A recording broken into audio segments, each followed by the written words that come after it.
എനിക്ക് ഇതുവരെ PR കിട്ടിയിട്ടില്ല. ആക്ച്വലി ടെൻഷൻ ഉണ്ടോ?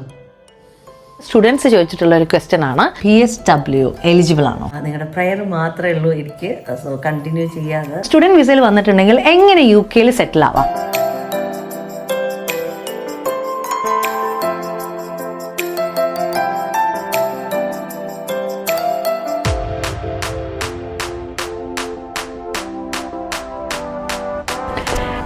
നമസ്കാരം, എല്ലാൻ്റെ ഡെയിലി ജേണിയിലേക്ക് എല്ലാവർക്കും സ്വാഗതം. എല്ലാവരും എന്തു പറയുന്നു? സുഖമായിട്ടിരിക്കുന്നോ? ഞാൻ ഹാപ്പി ആയിട്ടിരിക്കുന്നു. ഇപ്പോൾ ചെറുതായിട്ട് ഒന്ന് പുറത്തിറങ്ങാൻ വേണ്ടിയിട്ട് വന്നിരിക്കുകയാണ്. വേറെ എവിടെയല്ല, ഈസ്റ്റ് ഹാമിലേക്ക്. ഇനി നമ്മുടെ സർജറിക്ക് വെറും 3 ദിവസം കൂടിയേ ഉള്ളൂ.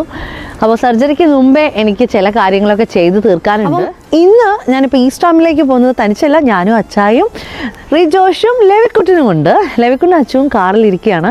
ഞാനിപ്പോൾ ഒരു ഇൻട്രോ പറഞ്ഞിട്ട് കയറാമെന്ന് കരുതി. ഇന്നൊരു ഇൻഫോർമേറ്റീവ് വീഡിയോ ആണ്. ഒരുപാട് നാളായി ഞാൻ അങ്ങനെ ഒരു ഇൻഫോർമേറ്റീവ് വീഡിയോ ചെയ്തിട്ട്, അതായത് പ്രോപ്പറായിട്ട്. എപ്പോഴും എൻ്റെ വ്ളോഗിൽ എന്തെങ്കിലുമൊക്കെ ചെറിയ ഇൻഫർമേഷൻ നിങ്ങൾക്ക് പാസ് ചെയ്യും. പക്ഷേ ഇന്ന് നിങ്ങൾക്ക് യൂസ്ഫുൾ ആയിട്ടുള്ള ഇൻഫോർമേറ്റീവ് വീഡിയോ ആണ്. പ്ലസ് എൻ്റെ സർജറിയുടെ ഒരുക്കങ്ങൾ എങ്ങനെയാണെന്നുള്ളത് കാണാം. ഇവിടെ നിന്ന് ഞാൻ വർത്തമാനം പറഞ്ഞുകൊണ്ടിരുന്നിട്ടുണ്ടെങ്കിൽ നമ്മൾ ഈസ്റ്റ് ഹാമിൽ എത്താൻ ലേറ്റ് ആവും. ഇപ്പോൾ ട്രാഫിക്ക് കാണിക്കുന്ന എത്ര മണിക്കൂറാണ്? 1.5 മണിക്കൂർ. അപ്പോൾ ഇനി ലേറ്റ് ആക്കുന്നില്ല, നമുക്ക് ബാക്കി വിശേഷം ഈസ്റ്റ് ഹാമിൽ ചെന്നിട്ട്.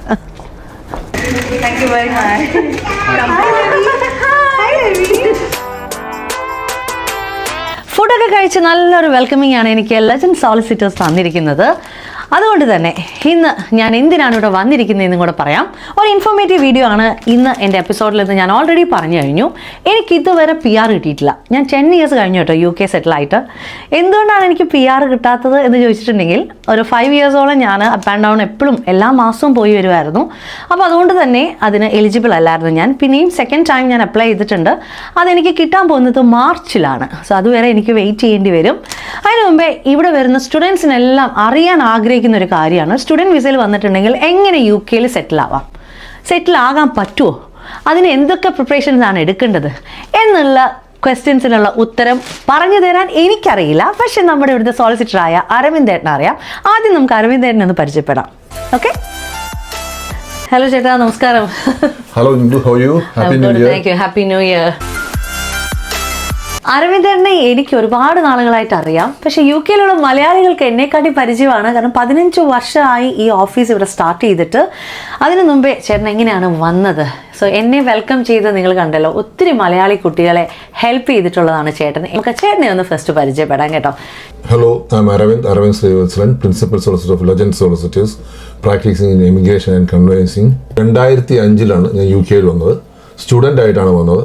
സ്റ്റഫോർഡ്ഷയർ യൂണിവേഴ്സിറ്റിയിൽ നിന്ന് മാസ്റ്റേഴ്സ് ചെയ്യാൻ വേണ്ടിയായിരുന്നു. അപ്പോൾ അരവിന്ദൻ്റെ ഒരു ബ്രീഫ് ഇൻട്രൊഡക്ഷൻ നിങ്ങൾ കേട്ടല്ലോ. ഒരു സ്റ്റുഡൻ്റ് ആയിട്ട് വന്ന് ഫാമിലി വെൽ സെറ്റിൽഡ് ആയി 15 വർഷമായിട്ട് സോളിസിറ്റർ സെഷനിൽ വർക്ക് ചെയ്തുകൊണ്ടിരിക്കുകയാണ്. അപ്പോൾ നമുക്ക് മോട്ടിവേറ്റ് ചെയ്യാനായിട്ട് ഇനിയും കൂടുതലായിട്ടൊന്നും വേണ്ട. എൻ്റെ ക്വസ്റ്റ്യൻ ചോദിക്കുമ്പോൾ കറക്റ്റായിട്ട് ഉത്തരം പറയാൻ ആപ്റ്റായിട്ടുള്ള ഒരാളെ തന്നെയാണ് ഇന്ന് ഞാൻ നിങ്ങളുടെ മുമ്പിൽ ഇൻട്രൊഡ്യൂസ് ചെയ്യുന്നത്. സോ എനിക്ക് ആദ്യമേ അരവിന്ദേട്ട ചോദിക്കാനുള്ള ഒരേ ഒരു ക്വസ്റ്റ്യൻ എന്താണെന്ന് വെച്ചിട്ടുണ്ടെങ്കിൽ, എല്ലാവർക്കും അറിയേണ്ട ഒരു കാര്യമാണ്, സ്റ്റുഡൻ്റ് ആയിട്ട് വരുന്ന ആളുകൾക്ക്, അതായത് പ്രത്യേകിച്ച് സ്റ്റുഡൻസിന് ഇവിടെ സെറ്റിൽ ആവാൻ ഭയങ്കര ബുദ്ധിമുട്ടാണ്. സോ അവർക്ക് സെറ്റിൽ ആകാൻ പറ്റിയ എന്തെങ്കിലും സജഷൻ ഉണ്ടോ? അങ്ങനെ ഒരു വഴിയുണ്ടോ? This is the most comfortable time for a student to settle in the UK because of self sponsorship. ഇതിന് മുമ്പ് ഈ സെൽഫ് സ്പോൺസർഷിപ്പ് വിസ എന്നുള്ള ഒരു ഗവൺമെൻറ് ഇൻട്രൊഡ്യൂസ് ചെയ്യുന്നതിന് മുമ്പേ എല്ലാ സ്റ്റുഡൻസിനും മറ്റൊരാളുടെ എംപ്ലോയർ സഹായം ഇല്ലാതെ സെറ്റിൽ ആവാൻ വളരെ ബുദ്ധിമുട്ടായിരുന്നു. Whereas due to self sponsorship, a student can independently settle in the UK without the help of anyone. അതുകൊണ്ടാണ് ഞാൻ ഇതാണ് മോസ്റ്റ് കംഫർട്ടബിൾ ടൈം എന്ന് പറയാൻ കാര്യം. ഓക്കെ, ചേട്ടൻ പറയുന്നത് സ്റ്റുഡൻസിന് സെൽഫായിട്ട് സ്പോൺസർഷിപ്പ് ചെയ്യാമെന്നാണ്. അത് നല്ലൊരു ഐഡിയ ആണല്ലോ അത്. അതെ, സെൽഫ് സ്പോൺസർഷിപ്പ് ചെയ്യാന്ന് വെച്ചാൽ എന്ന് കരുതി സ്റ്റുഡൻറ് സെൽഫായിട്ട് സ്പോൺസർ ചെയ്യാൻ തന്നെയാണ്. ഇന്ന് നാളെ രാവിലെ അങ്ങോട്ട് പോയി സ്റ്റുഡൻറ് പോയി സെൽഫ് സ്പോൺസർ ചെയ്യാന്നുള്ളതല്ല എൻ്റെ ഉദ്ദേശം. അതൊക്കെ ചെയ്തിട്ട് വേണം ഇത് ചെയ്യേണ്ടത്. അതായത് ഗ്രാജുവേറ്റ് റൂട്ടിൽ നിന്ന് സെൽഫ് സ്പോൺസർഷിപ്പ് പോകുകയാണെങ്കിൽ മിനിമം ഒരു 6-7 മാസം മുമ്പൊക്കെ ട്രൈ ചെയ്താലാണ് കംഫർട്ടബിൾ ആയിട്ട് ചെയ്യാൻ പറ്റുന്നത്. ഇപ്പൊ ഏത് കാര്യം ചെയ്യുവാണെന്നുണ്ടെങ്കിൽ ഈ ലാസ്റ്റ് മിനിറ്റിൽ കൊണ്ട് ചെയ്യാൻ നിൽക്കരുത് കേട്ടോ. ഇപ്പൊ വീഡിയോ കാണുന്ന നിങ്ങൾ പലരും ചിന്തിക്കുന്നുണ്ടാവും, പെട്ടെന്നൊരു കമ്പനി സ്റ്റാർട്ട് ചെയ്ത് നാളെ തന്നെ സെൽഫ് സ്പോൺസർഷിപ്പ് വിസയൊക്കെ കിട്ടുമല്ലോ എന്ന്. അങ്ങനെയാണെങ്കിൽ തെറ്റി കേട്ടോ. അതിനകത്ത് ഒരുപാട് കാര്യങ്ങൾ, അതായത് ഫോർമാലിറ്റീസ് ഉണ്ട്. എൻ്റെ വീഡിയോ കാണുന്ന ആളുകൾക്ക് അത് വളരെ സിമ്പിൾ ആയിട്ടായിരിക്കും വിചാരിക്കുന്നത്. ആ ഫോർമാലിറ്റീസുകൾ എന്തൊക്കെയാണെന്നൊന്ന് എക്സ്പ്ലെയിൻ ചെയ്യാൻ പറ്റുമോ? Varies from fact to fact. ഓരോരുത്തർ നടത്തുന്ന ബിസിനസ്സുകൾ അനുസരിച്ച്, അല്ലെങ്കിൽ അവരിപ്പോൾ സ്റ്റുഡൻറ് ഗ്രാജുവേറ്റ് റൂട്ട് വിസയിലാണോ അവർ നിങ്ങൾ നേരത്തെ വെച്ചാൽ ഹെൽത്ത് കെയർ വിസയിലാണോ, ഇതെല്ലാം നോക്കിയ ശേഷമേ ആ ഫോർമാലിറ്റീസ് എന്തൊക്കെയുണ്ടെന്ന് പറയാനൊക്കത്തുള്ളൂ. ഓരോ സാഹചര്യത്തിൽ അവരുടെ ബിസിനസ്സിനെ കുറിച്ച് സ്റ്റഡി ചെയ്തിട്ട് വേണം അവർക്ക് first of all working capital എത്ര രൂപ വേണം അക്കൗണ്ടിൽ കാണിക്കേണ്ടത്.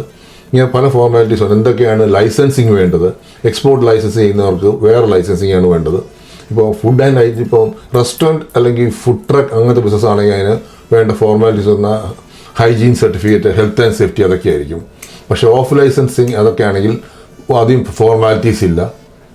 അങ്ങനെ ബിസിനസ്സിനനുസരിച്ച് ഇപ്പോൾ ബിസിനസ് നടത്തുന്നവർക്ക് എൻ്റെ അടുത്ത് ഡിസ്കസ് ചെയ്താൽ, അല്ലെങ്കിൽ ബിസിനസ് തുടങ്ങുന്നതിന് മുമ്പ് എൻ്റെ അടുത്ത് ഡിസ്കസ് ചെയ്താൽ I could guide them how to structure the business and apply for the licence and get later on getting into going switching into self sponsorship.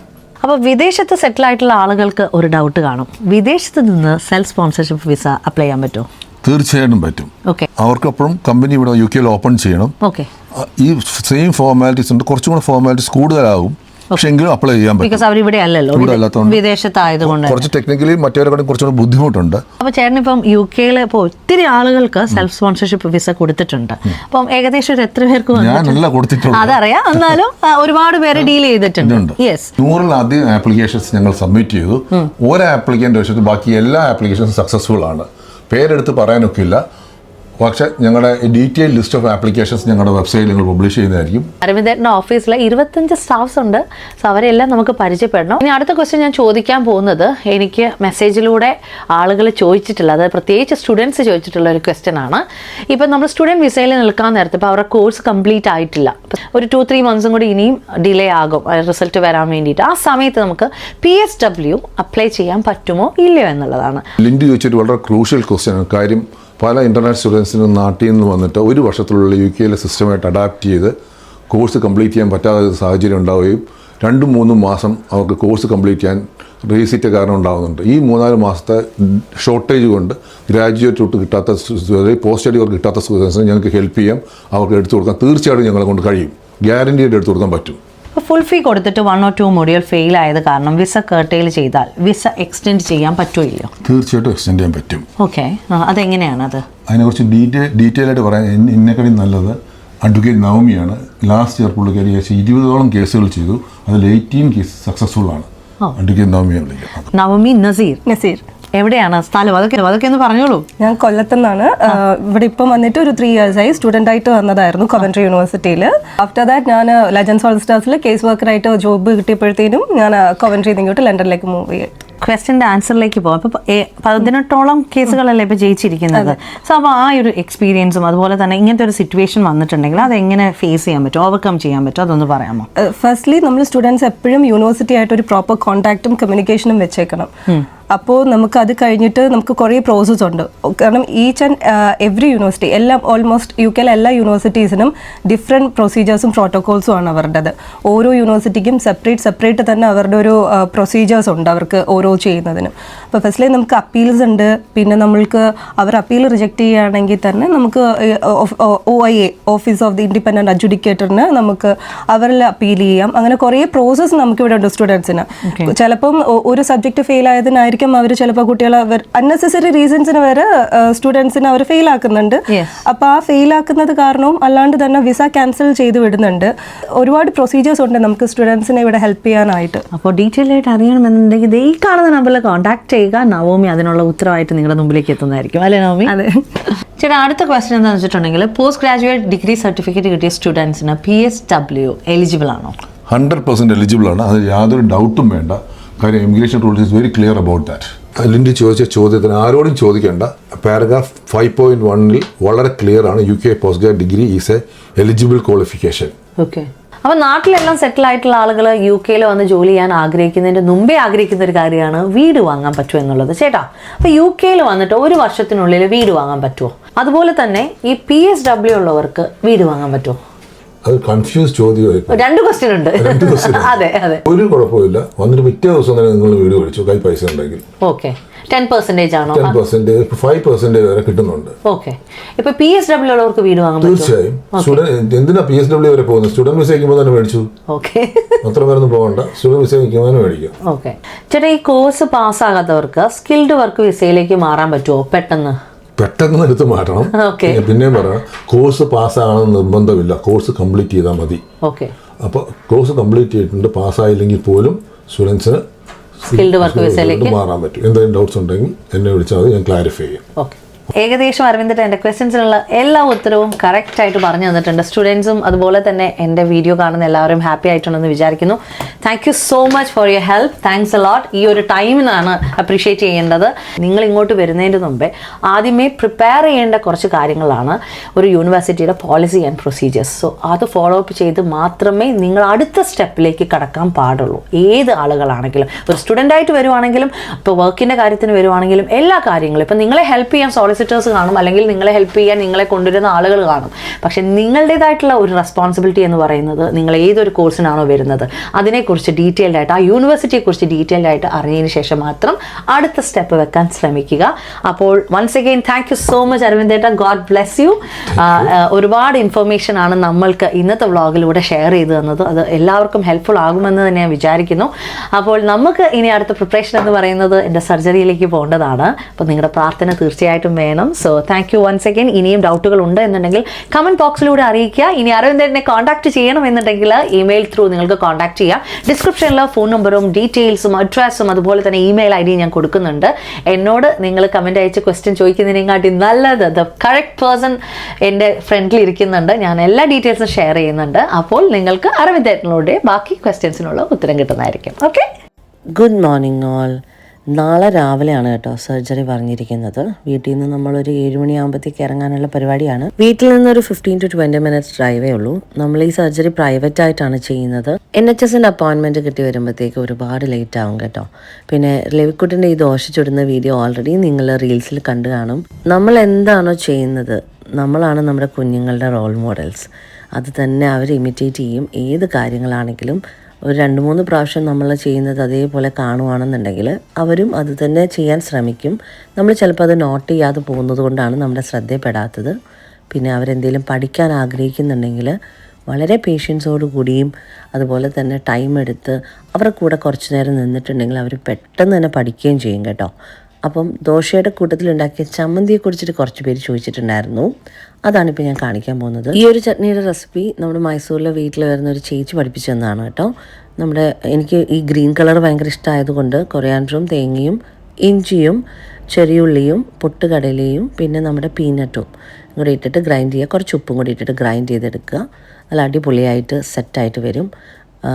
ഞാൻ കുക്ക് ചെയ്യുന്ന സമയത്ത് ഞാൻ മാക്സിമം ലെവി അവോയ്ഡ് ചെയ്യും കേട്ടോ. കാരണം ലെവിക്ക് ഇഷ്ടമാണ് എൻ്റെ കൂടെ വന്ന് കുക്ക് ചെയ്യാൻ. അപ്പോൾ ഞാൻ താഴെ നിർത്തുന്ന സമയത്ത് അവന് തൂക്കലും തുടക്കലും ഒക്കെ ഭയങ്കര ഇഷ്ടമാണ്. ലെവിക്കുട്ടിനെ സെപ്പറേറ്റ് ആയിട്ടല്ല കേട്ടോ ഞങ്ങൾ വെക്കുന്നത്, നമ്മുടെ കൂട്ടത്തിൽ തന്നെയാണ്. പക്ഷേ സ്പൈസ് കുറച്ചിട്ടാണ് ഞങ്ങൾ വെക്കുന്നത്. അവന് ഇഷ്ടമാണ് എരി. എന്നാലും നമ്മൾ ഉപയോഗിക്കുന്നതിൻ്റെ അത്രയും എരി അവൻ ഉപയോഗിക്കില്ല. അതുകൊണ്ട് തന്നെ അവന് വേണ്ടിയിട്ടുള്ള എല്ലാ കാര്യങ്ങളും ഞാൻ കുക്ക് ചെയ്തിട്ടാണ് പോയത്. ഇവിടെ എൻ്റെ സർജറിക്ക് എന്നെക്കാട്ടി ടെൻഷൻ അച്ചുവിനാണ്. അപ്പോൾ അച്ചു ഒന്ന് കൂളാൻ വേണ്ടിയിട്ട് എനിക്ക് വേണ്ടിയിട്ട് ഈ ഫ്ലവറും ചോക്ലേറ്റും ഒക്കെ ആയിട്ടാണ് വന്നത്. ഇപ്പോൾ ഈ കാണുന്ന കറികളൊക്കെ നമ്മളെ ഹെൽപ്പ് ചെയ്യുന്ന ചേച്ചിയാണ് കേട്ടോ വെച്ചത്.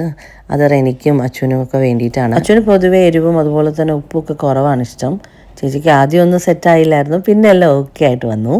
അങ്ങനെ നെക്സ്റ്റ് ഡേ രാവിലെ ആയപ്പോഴത്തേക്ക് ഞാൻ കുളിച്ച് പ്രാർത്ഥിച്ചത് ഓർണമെൻറ്റ്സ് എല്ലാം ഊരി വെച്ചിട്ട് ഞങ്ങൾ ഹോസ്പിറ്റലിലേക്ക് പോവാണ്. റെനി രാത്രി തന്നെ എത്തിയിട്ടുണ്ടായിരുന്നു. റെനിയെ കെട്ടിപ്പിടിച്ച് നല്ല സുഖമായിട്ട് ഉറങ്ങുകയാണ് ലെവിക്കുട്ടൻ. അങ്ങനെ ഹോസ്പിറ്റലിൽ നമ്മൾ കൃത്യസമയത്ത് തന്നെ എത്തി. എൻ്റെ ലെവിക്കുട്ടൻ നല്ല ഉറക്കമാണ്.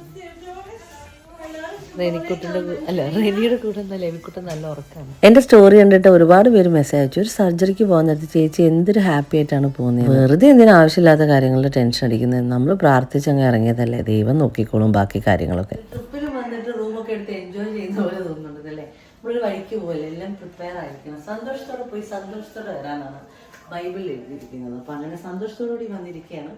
സോ ഇതാണ് റൂം. പിന്നെ ലെവിക്കുട്ടിന് ഉറങ്ങാണ്, നല്ല ഉറക്കമാണ് റെനിയുടെ കൂടെ. അപ്പോൾ ഞങ്ങൾ രാവിലെ ഇറങ്ങിയോണ്ട് അവൻ്റെ ഉറക്കം എന്തിനാണ് ഡിസ്റ്റർബ് ചെയ്യുന്നത്. അപ്പം സർജറിക്ക് കയറ്റി കഴിഞ്ഞിട്ട് അച്ഛൻ പോയിട്ട് പിക്ക് ചെയ്തുകൊണ്ട് വരാനാണ് പ്ലാൻ. അപ്പോഴത്തേക്ക് അവരെല്ലാം സെറ്റായിട്ടിരിക്കും. എനിക്കിവിടെ സംഭവ സാമ്പ്രദായങ്ങളെല്ലാം തന്നെ ഉണ്ടല്ലോ ഇവിടെ.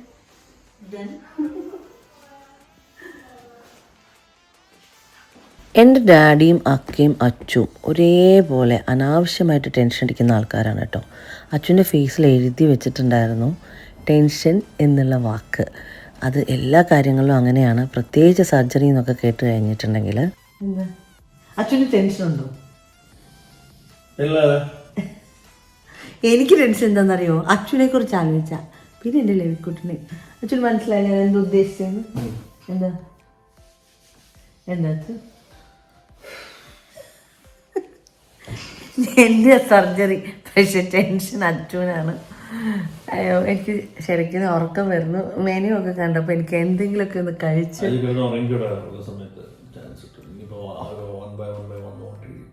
ശരിയാണ്. അപ്പോൾ യെസ്, അപ്പോൾ ഗൈസ് ഞാൻ ഈ ഒരു എപ്പിസോഡ് ഇവിടെ തന്നെ അങ്ങ് വൈൻഡ് അപ്പ് ചെയ്യാണ്. എന്തിൻ്റെ സർജറി ആണെന്ന് ഒത്തിരി പേര് എന്നോട് ചോദിച്ചിരുന്നു. അപ്പോൾ അതിൻ്റെ ഡീറ്റെയിൽസ് ഞാൻ അടുത്ത വ്ളോഗിൽ പറയുന്നതായിരിക്കും. അപ്പം ഈ എപ്പിസോഡിൽ ഒരുപാട് ഇൻഫോർമേറ്റീവ് ആയിട്ടുള്ള കാര്യങ്ങളാണ് ഞാൻ അറിയിച്ചത്. അപ്പം നിങ്ങൾക്ക് എന്തെങ്കിലും ഡൗട്ട് ഉണ്ട് എന്നുണ്ടെങ്കിൽ ലെജൻഡ് സോളിസിറ്റേഴ്സിനെ കോൺടാക്ട് ചെയ്യുക. നിങ്ങളുടെ പ്രെയർ മാത്രമേ ഉള്ളൂ എനിക്ക്. സോ കണ്ടിന്യൂ ചെയ്യാതെ thank you so much once again. അപ്പോൾ ഇതുവരെ എൻ്റെ ചാനൽ സബ്സ്ക്രൈബ് ചെയ്യാത്തവർ ഇഷ്ടമുണ്ടെങ്കിൽ സബ്സ്ക്രൈബ് ചെയ്യുക, ലൈക്ക് ചെയ്യുക, ഷെയർ ചെയ്യുക. നെക്സ്റ്റ് എപ്പിസോഡ് എൻ്റെ സർജറി കഴിഞ്ഞിട്ടുള്ള എപ്പിസോഡായിരിക്കും കാണാൻ പോകുന്നത്. അപ്പോൾ നിങ്ങളുടെ പ്രെയർ മാത്രം ചോദിച്ചുകൊണ്ട് ടാറ്റാ ബൈ, ഗോഡ് ബ്ലെസ്.